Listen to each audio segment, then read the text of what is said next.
नमस्कार बंधुरा। तो बंधुरा चले एसेछि आज के आबार आरेकटा नतून माछेर भिडियो निये। तो बंधुरा एटा हच्छे आमादेर बदलपुर जोड़ा ब्रिज पुकुर। तो एखाने पाशापाशि दुइटा पुकुर आछे आमादेर। तो एई पुकुर थेके आमरा ओई पुकुरे आजके माछ पाल्टी करे निये जाबो। केजिते तीनटा चारटा भांगा रुई। तो बंधुरा एई जे देखते पाচ্ছ জাল করা হচ্ছে তার জন্যই আজকে আমাদের, কারণ ওই পুকুরটাতে আমরা বড় মাছ করেছিলাম, বড় মাছটা বিক্রি করে দিয়ে গ্যাস করেছি। গ্যাস করে পুকুর রেডি করা হয়েছে। রেডি করে আজকে মাছ ঢুকানো হবে পুকুরে, মাছ পাল্টি করব। কারণ ওই পুকুরে আবার বড় মাছের জন্যই মাছ ফেলবো আজকে, মোটামুটি কেজিতে 3-4টা লাইনের রুই মাছ। তো বন্ধুরা যে দেখতে পাচ্ছ জালের মধ্যে মাছ মোটামুটি ভালো এসছে, খারাপ না। কারণ পুকুরে প্রচুর জল ছিল, কারণ অনেকটা জল শুকানো হয়েছে। এই পুকুরে দেখতে পাচ্ছ একদম পুরো ধার বরাবর জল ছিল, প্রায় মোটামুটি 2 ফিটের মতো জল কমানো হয়েছে, খাড়া 2 ফিট। তো তার জন্যই আজকে একটু জলটা কম মনে হচ্ছে, নাহলে একদম পুরো নাভি অবধি জল ছিল, মোটামুটি কোমরের উপরে ধারে নামেই। এই যে দেখতে পাচ্ছ মাছের কোয়ালিটি, মাছের সাইজ। তো এই পুকুরে মাছের গোরান সাইজ হবে মোটামুটি 4-5 কিলো। তো আমরা বড় মাছটা পাল্টি করে নিয়ে যাব, মানে যেটা বড় সাইজের মাছ আছে আমাদের এই পুকুরে, মোটামুটি 3-4 কেজি। 3টা ভাঙাটা বিশেষ করে দিব, কারণ আগে বড় মাছটা ঢুকাবো। যদি বাই চান্স মাছ শর্ট পড়ে যায় তাহলে আমাদের আরেকটা পুকুর আছে এখানেই, মোটামুটি ওই পাশে।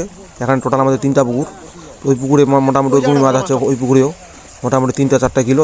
তারপর ওই মাছটা এখানে নিয়ে আসবো। আপাতত এই পুকুরে কতগুলো মাছ হয় দেখি, তারপরে ওই পুকুর থেকে মাছ নিয়ে আসবো মোটামুটি 3-4 কেজি। তো এবারে আমরা একটু মাছ বেশি করেই ফেলবো, কারণ এর আগের বার আমরা রুই মাছ দিয়েছিলাম 9000 পিস, 6 একর পুকুরে 9000। এবারে 10,000 দিব, কারণ এবারে একটু চাপটা ঘন করে চাপ করবো, কারণ এবারে জল বেশি করে রাখবো। আর একটা এবার এয়ারেটর লাগাবো পুকুরে, ওই জন্য একটু মাছটা বেশি করে ফেলছি, কারণ 1000 পিস বেশি দিব এবারে রুই মাছ। কারণ এর আগের বার 9000 রুই দেওয়া ছিল, এবারে 10,000 দিব। তার মধ্যে কিছু মাছ মরবে, সাপ ভেঙে খাবে, তার জন্য বেশি করে দেবো, মানে ওটা ধলতা। তো বন্ধুরা এই যে দেখতে পাচ্ছ আমাদের জাল উঠে গেছে প্রায়, আর মাছ লাফালাফি করছে। এই যে জালের মধ্যে মাছ দেখছো, মোটামুটি মাছ এসছে, খারাপ আসেনি, ভালো এসছে। মোটামুটি না হলো 30 কুইন্টাল হবে মাছ জালের মধ্যে। এই যে দেখতে পাচ্ছ জালে মাছ 30 কুইন্টালের মতো মাছ চেপেছে জালে, কারণ কত জালটা লম্বা জালের মধ্যে মাছটা রাখা হয়েছে দেখতেই পাচ্ছ। তো এই মাছটা আমরা এখন বাছাই করব, কারণ আফা খাটানো হবে। আর এই যে আফা কাটা শুরু হয়ে গেছে, তারপরে মাছ বাছাই চলবে, মানে একদম গুনে মাছ ফেলবো পুকুরে। সামনে এবারে গুনে ফেলা হয়নি, এবারে গুনে ফেলবো। সামনেবারে গুনে ফেলেছিলাম, কারণ গোলমাল করে ফেলেছিল জালপাটির লোকগুলা। তো তার জন্য এবারে একদম পুরো খাতা কলম নিয়ে এসেছি, মানে এক একজনের হিসাব এক একজন করে লিখবো নাম ধরে, তাহলে হিসাবটা ঠিক মতন থাকবে। এবার গুনে মাছ ফেলবো, কারণ মাছ যেন একটাও মাছ বেশি আর কম না হয়, ওই জন্যই। এই যে মাছের সাইজগুলো দেখতে পাচ্ছ, রুইয়ের সাইজ মোটামুটি এটা 3টা রকম ভাঙবে যে মাছটা ঢুকাচ্ছে আফায়, কারণ মাছের সাইজ একদম পুরো বড় মোটা মাছ। আর ছোটো মাছটা দিব না, কারণ বড় মাছটাই ফেলবো আগে। এবার বাই চান্স যদি বড় মাছ কম পড়ে যায়, তারপরে ছোটো মাছ নিয়ে চিন্তা ভাবনা করবো, মানে 4টা ভাঙা মালটা দিব আগে, আর এটা 3টা ভাঙা মালটাই ঢুকাবো। এই যে দেখতে পাচ্ছ এটা আড়াইটা ভাঙবে মাছটা, কারণ বড় সাইজের মাছ। এটা মোটামুটি গোড়ানোর ওজন মোটামুটি ওরকমই 400 গ্রাম আসবে, সাইজ 400 প্লাস থাকবে মাছের সাইজ। রুইয়ের সাইজগুলো দেখতে পাচ্ছ, মানে অনেক বড় সাইজের। এই বড় মাছটাই দিচ্ছি, মানে আমরা ধরছি আজকে। তারপরে ছোটো মাছটা ধরবো, মানে ছোটো মাছ বলতে আগে এই মাছটা ধরবো কতগুলো হয়। তো আমাদের 10,000 মাছ লাগবে আজকে। কতগুলা কি রুই হয় গুনতি করে দেখি, কারণ আজকে মোটামুটি মাছ চেপেছে, মোটামুটি খুব ভালো তাও চাপেনি। মাছ আরও আছে পুকুরে, প্রচুর জল আছে। আর সাইড খারাপ পুকুরে দেখতে পাচ্ছ, এই যে প্রচুর সাইড খারাপ, জলটা আরও কমাতে হবে, তারপরেই মাছ উঠবে, তাছাড়া মাছ উঠবে না। তো এই যে দেখতে পাচ্ছ বন্ধুরা, মানে মাছ রুই মাছের মানে আবার কাটনি নিয়ে আসা হয়েছে জালের মধ্যে। তো এই যে মাছের সাইজগুলো দেখতে পাচ্ছ, এই যে কত বড় মাছের সাইজগুলো দিচ্ছে রুইগুলা, দেখলে বোঝা যায়। এই যে মাছের রুইয়ের সাইজগুলো দেখছো, মানে 400 গ্রাম থাকবে প্লাস, মোটামুটি 400, ওই আড়াইটা 3টার মতোই হবে। এই যে মাছের সাইজ দেখতে পাচ্ছ, মোটা রুইগুলো দেওয়া হচ্ছে, কারণ ছোটো সাইজের মাছ তো অ্যাভেলেবেল আছে, আজকেই হয়ে যেত, কিন্তু ছোটো মাছটা দিব না, কারণ এবারে বড় মাছটাই ফেলছি পুকুরে দিব। আগে বড় মাছটা দিব, তারপরে ছোটো মাছ। তো বন্ধুরা এই মাছটা আমরা মোটামুটি ওই 4 মাসের মতো রাখবো। 4 মাসে মোটামুটি আমাদের কিলো প্লাস হয়ে যাবে।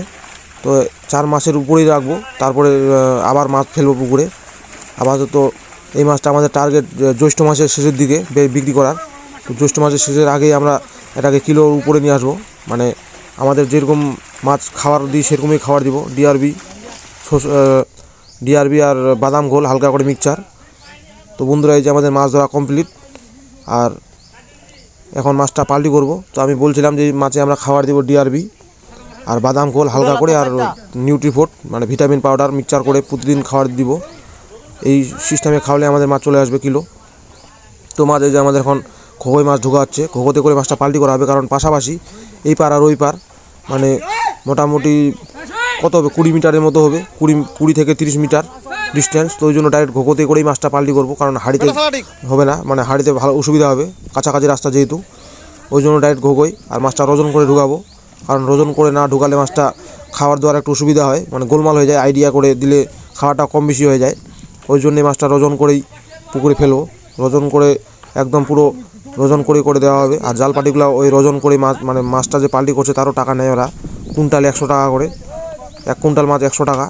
তো ওই জন্যই মানে মাছটা রোজন করছে। আমরা যদি রোজন নাও করি তাও জাল পাটি রোজন করবে, কারণ ওদের টাকার ব্যাপার, কারণ ওরা টাকাটা 100 টাকা করে কুইন্টালে পায়।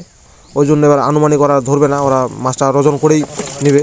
তো এই যে মাছের রোজন চলছে, আর এই যে মাছের সাইজ আমাদের দেখতে পাচ্ছ, এই যে রুইয়ের সাইজ, রুইয়ের কালারগুলো দেখতে পাচ্ছ কত সুন্দর কালার, মানে খুব সুন্দর কালার, মানে একদম ঝাকাস। তো আজকে শুধু রুই মাছটাই পাল্টি করবো, রুই আর কাতল, মিরিক মাছটা পরে পাল্টি করবো পরের দিন, কারণ একদিনে অতগুলো মাছ পাল্টি করা সম্ভব না, কারণ আবার 3-4 দিন পর আবার জাল করব, আবার জাল করে আবার তারপর মিরিক মাছটা পাল্টি করবো। তো আজকে রুই মাছ, এই পুকুর থেকে রুই মাছটা পাল্টি করছি, দেখতে পাচ্ছ বন্ধুরা। মানে আমাদের টোটাল মাছের পিস হয়েছে আজকে ওই মোটামুটি 2500 পিসের মতো রুই ধরলাম, কারণ এখনও আমাদের আরও 7000-এর উপরে মাছ লাগবে। ওই পুকুর থেকে আবার জাল করে দিব পরশুদিন, দেখা যাক কতগুলা কী মাছ হয়। তো এই আমাদের মাছের গোরান সাইজ আসবে ওরকমই, মোটামুটি ওই 400, 350, 400 আসবে মাছের গড় ওজন আজকের মাছটা। তো এই যে দেখতে পাচ্ছ মাত্র আমাদের চলছে ওজন, মানে আর এই পুকুরটায় মাছ আমাদের মাছ আমরা মাছ ছাড়ার আগে মিনারেল করেছি, যাতে চুন ব্লিচিংয়ের অ্যাকশনটা কেটে যায়, কারণ এর আগের বার বলতে বহুবারে আমাদের এরকম হয়েছে, মানে চুন গ্যাস করার পর চুন ব্লিচিং দিই, চুন ব্লিচিংয়ের অ্যাকশনটা থেকে যায়, ঠিকঠাক মতো যায় না ঠান্ডার দিন। ওই জন্যই মাছটা মানে মাছের লেজ ফেসগুলো কেটে যায়, তখন মাছটা খসখসা হয়ে যায় আর মাছ মরে যায়। তার জন্য আমরা মিনারেল দিয়ে দিয়েছি পুকুরে, ওয়াটারমিন। তো ওই ওয়াটারমিনটা দিলে মানে জলটা ঠিক হয়ে যায়, মিনারেল মানে জলের যে চুনের যে অ্যাকশনটা থাকে কেটে যায়। ওয়াটারমিন বলতে ওটা ফিশমিন, মানে ওয়াটারমিন না ফিশমিন, মিনারেল ফিশমিনটা মোটামুটি ভালো কাজ, এর আগে আমরা বহুবার ব্যবহার করেছি, আজকেও সেম। মানে আমাদের পুকুরে আমরা যত পুকুরে মাছ ঢুকাই, মাছ ঢুকানোর আগে প্রত্যেক পুকুরে আমরা ফিশমিন ব্যবহার করি, মানে মিনারেল হিসাবে, মোটামুটি ভালো কাজ। মানে আমাদের প্রায় যতগুলো পুকুর আছে সব পুকুরেই, আর আমাদের চাষিগুলোকেও আমরা বলি মানে মাছ ঢুকানোর আগে মিনারেল ব্যবহার করতে, কারণ চুন ব্লিচিংয়ের অ্যাকশনটা থেকে গেলে মুশকিল হয়ে যায়, পরে মাছ মরতে শুরু করে, তখন আবার ওষুধ খরচা, মুখ খরচা, ওই জন্য খরচা বেড়ে যায়। তার জন্যই আমরা আগে ভাগে মিনারেলটা করে দিই মাছ ঢুকানোর আগে, তাহলে মোটামুটি মাছ ঢুকানোর 2 দিন আগে মিনারেল করে দিই পুকুরে, তাহলে মাছের কোনো সমস্যা হয় না। মাছটা যদি একটু দাগ লেগে থাকে তাও সেই মাছটা ঠিক হয়ে যায়। এই মাছ এখন আমরা মোটামুটি 15-20 দিন সর্ষার খোল খাওয়াবো হালকা করে, সর্ষার খোল আর চিটা গুড়, তাহলে মাছের আরও তাগত বেড়ে যাবে। আর ঠান্ডার দিন গুড় খাওয়াতে এমনিতেই ভালো হয়, আর ঠান্ডার দিন গুড় খাওয়াতে পারলে খুব ভালো, মাছের টেম্পার থাকে, মাছের কোনো ঘা আসে না, মানে গুড় খাওয়ানো খুবই ভালো ঠান্ডার দিনে। গুড় খাওয়াতে যদি গুড় খাওয়ানো যায়, তো আমরা প্রত্যেক বছরই ঠান্ডার সময় গুড় খাওয়াই। তো বন্ধুরা, ভিডিওটা কেমন হয়েছে ভালো লাগলে অবশ্যই কমেন্টে বলে যাবেন, আর একটা লাইক করে দেবেন, আর একটা শেয়ার করতে ভুলবেন না। থ্যাংক ইউ বন্ধুরা পুরো ভিডিওটা দেখার জন্য।